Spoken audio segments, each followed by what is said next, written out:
So we're through with our prayers. So we are going to have our checking of attendance who are not here for this afternoon's class. So it was only si Mark Winra ang wala for this afternoon. So for our kumustahan, so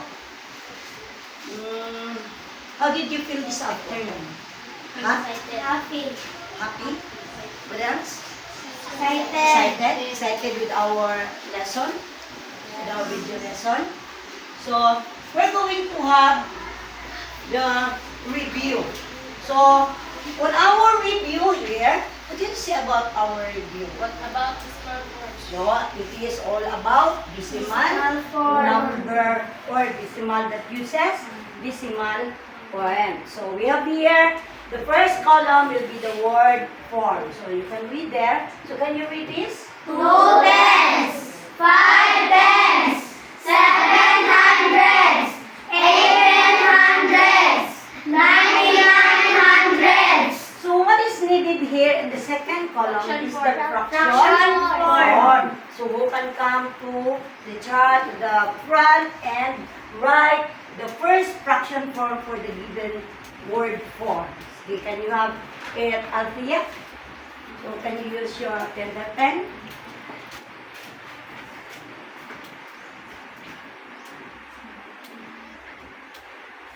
So, is this correct? Yes, ma'am. How do you decimal? How many decimal digits are there? One. So there is only One. one because we look Tens. for the denominator Denominator. of the fraction. So this is correct for the fraction form. So can you have the decimal form for this? Or friends, for the decimal form? Let me borrow the pen. Decimal form. Decimal form.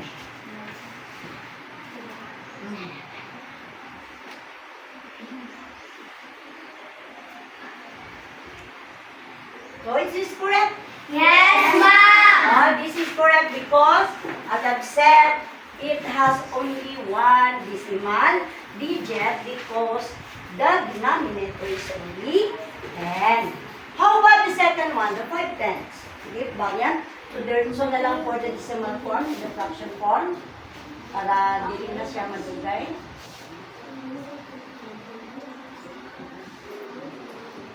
Ako, ma'am. So, can you see the given answer from Yes, Valian? ma'am. So, is this correct? 5 Yes, tenths ma'am. and 0.5. 0.5. Valian for number 3. Oh no, Christine. So, the third given word form is 700.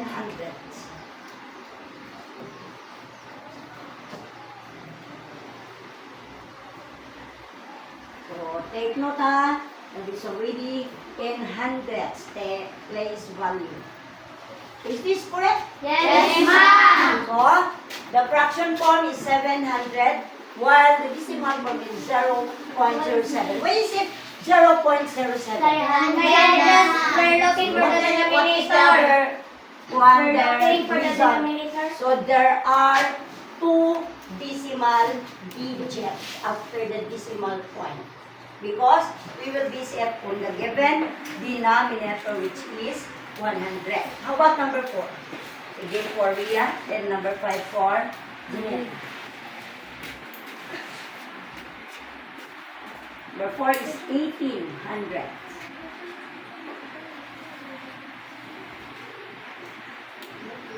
Decimal form. Let's give also the decimal form for that.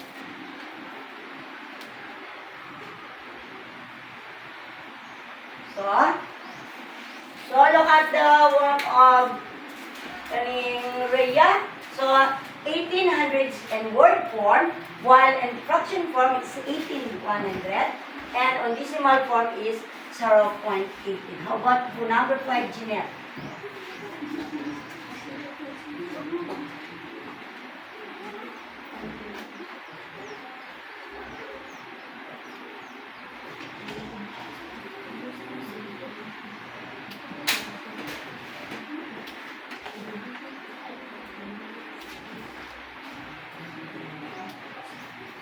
So, 9900 for number 5 for word form.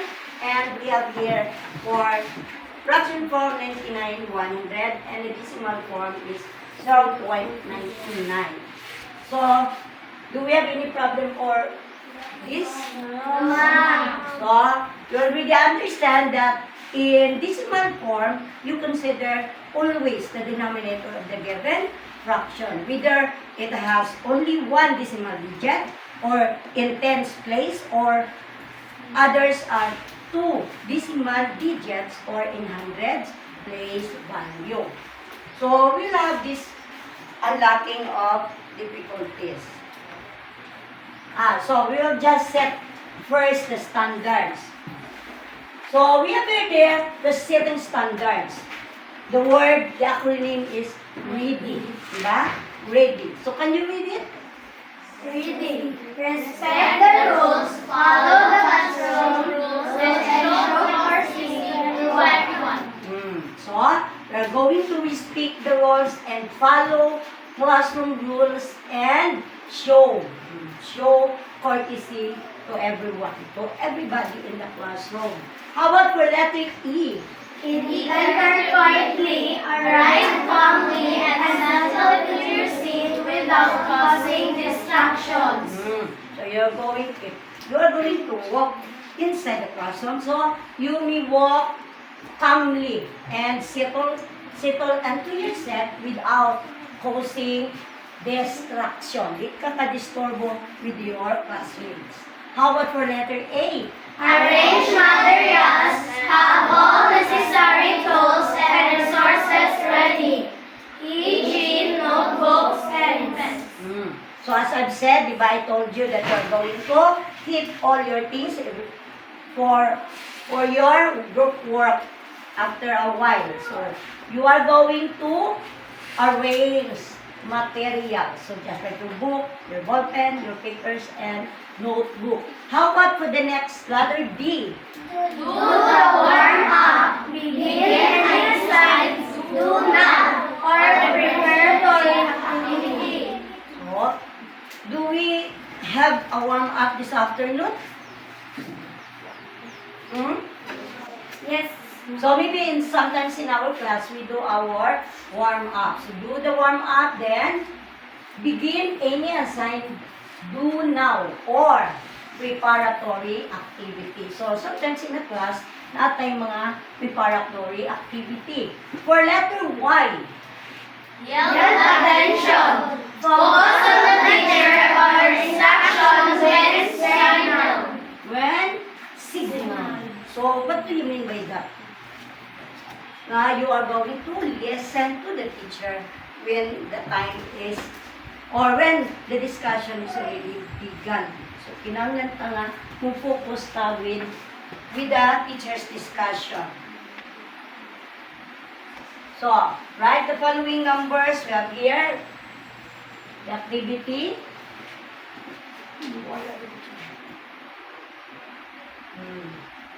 So, just the same with our review, you are going to give the fraction form, the decimal form of the given word form. And it is also, parehara, no?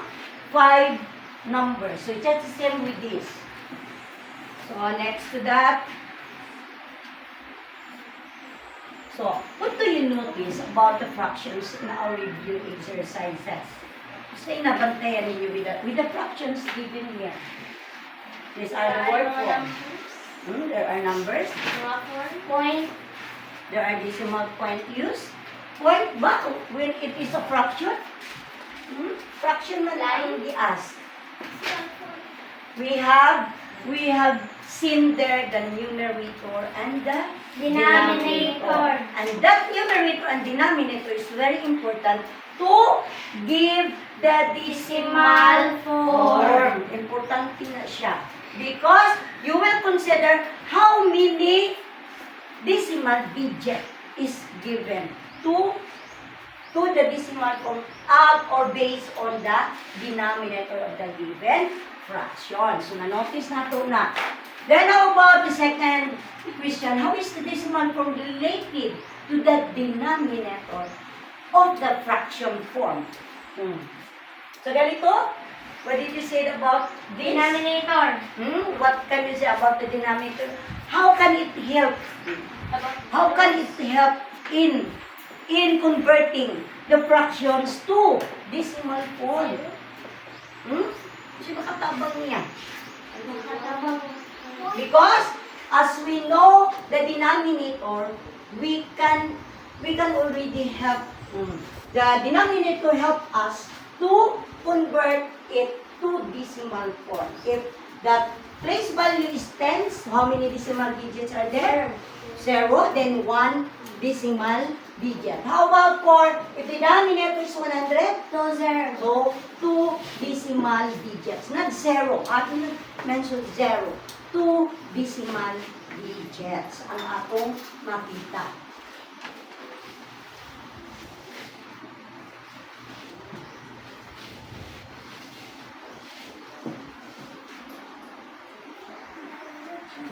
On the chart here, we have here the unlocking of the faculty or vocabulary. So, na siya.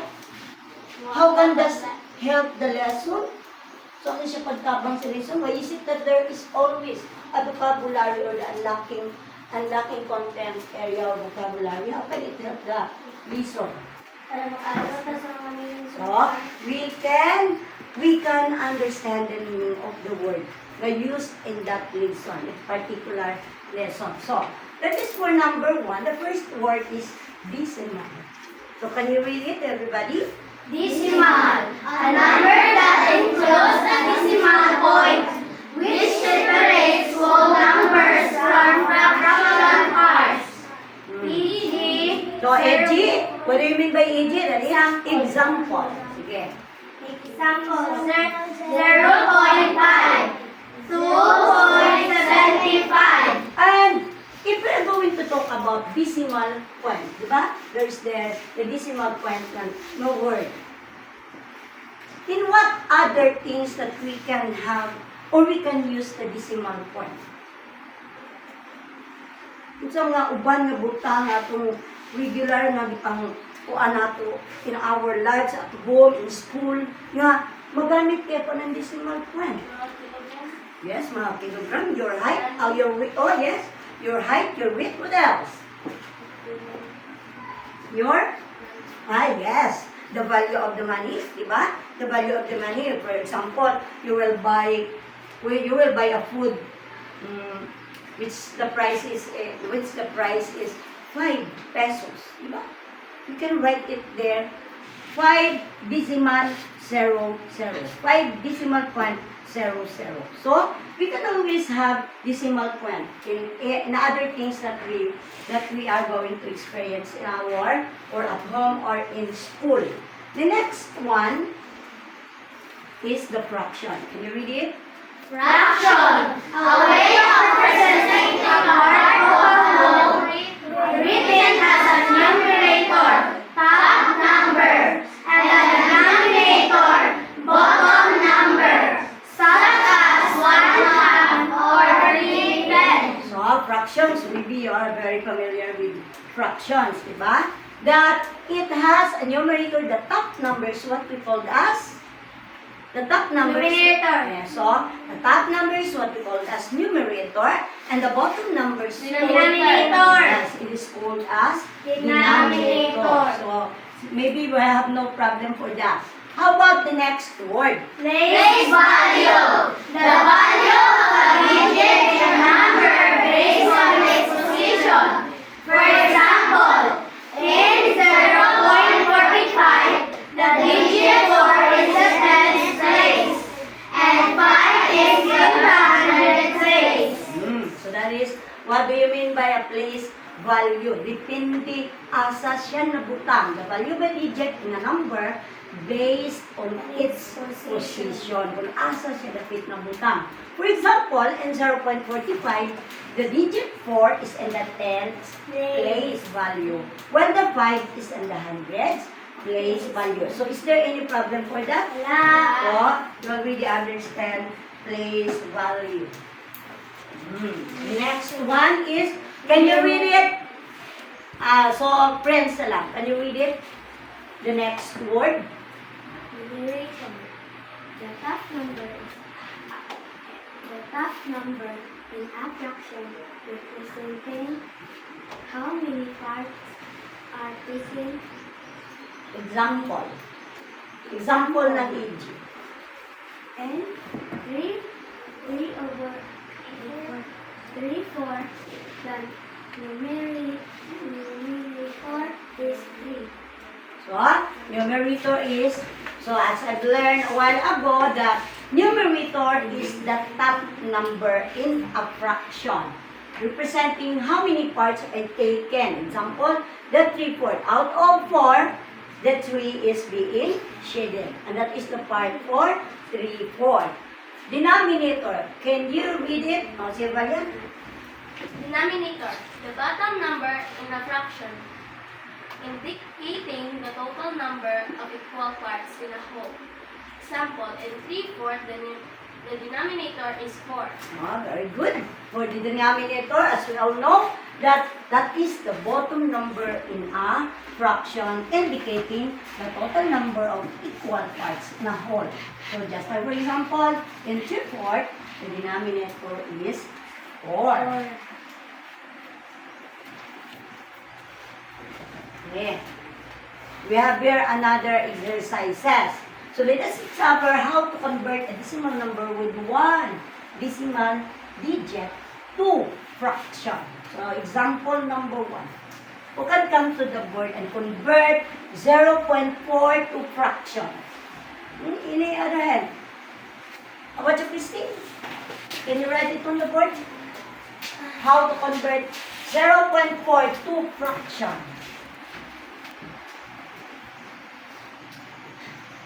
So is this correct? Yes, Yeah. 0.4 will be converted to fraction as 4/10 because there is only one decimal digit. So how do you write 0.4 in word form? So that is already there, the 4/10. Ano ganang tens na siya? With PH? Decimal man. Yes, because it is already a decimal number. Not like with the place value ng ordinary na, there is no PH. So, we have for example 2. Convert 0.8 to fraction. So, convert 0.8 to fraction. Luya? On the board?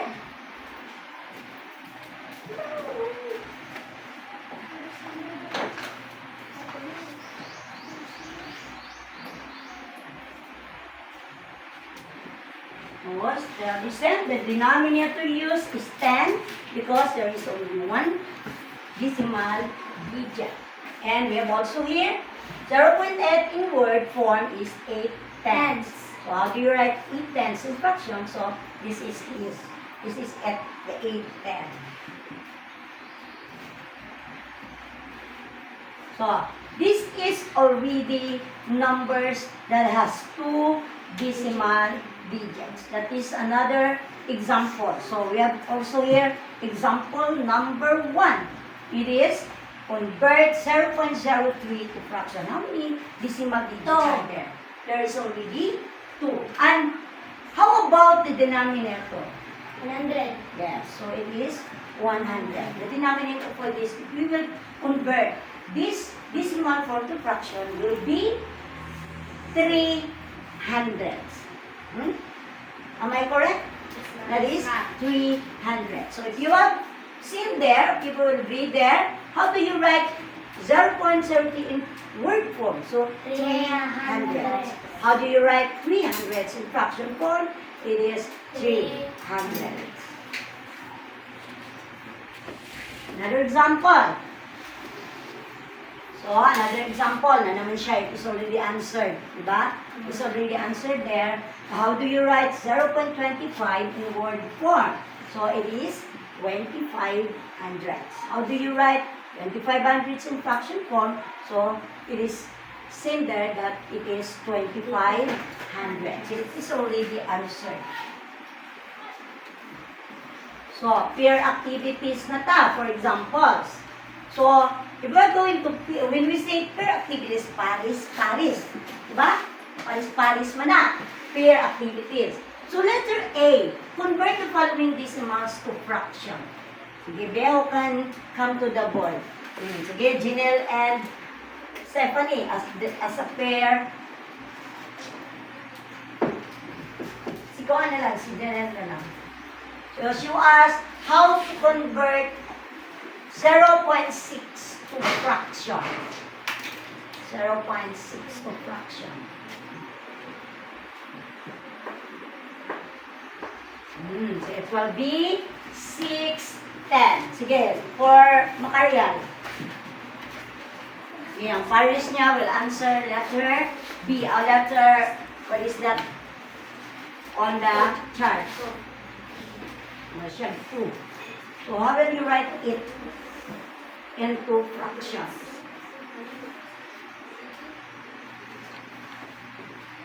Dili. Write it there.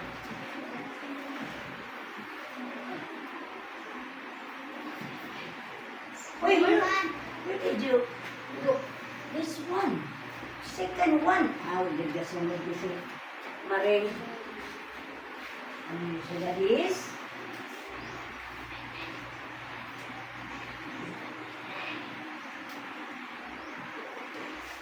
so that is 9, 10. Kuya 1 ko 9, 10. So, for another pair.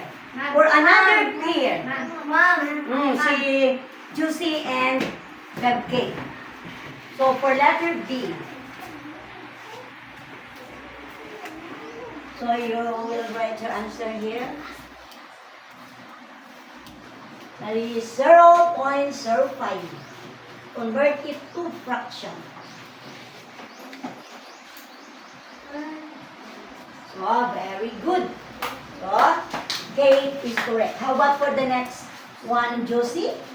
That is 0.48 decimal form. How will you write it? The fraction form for that. Okay.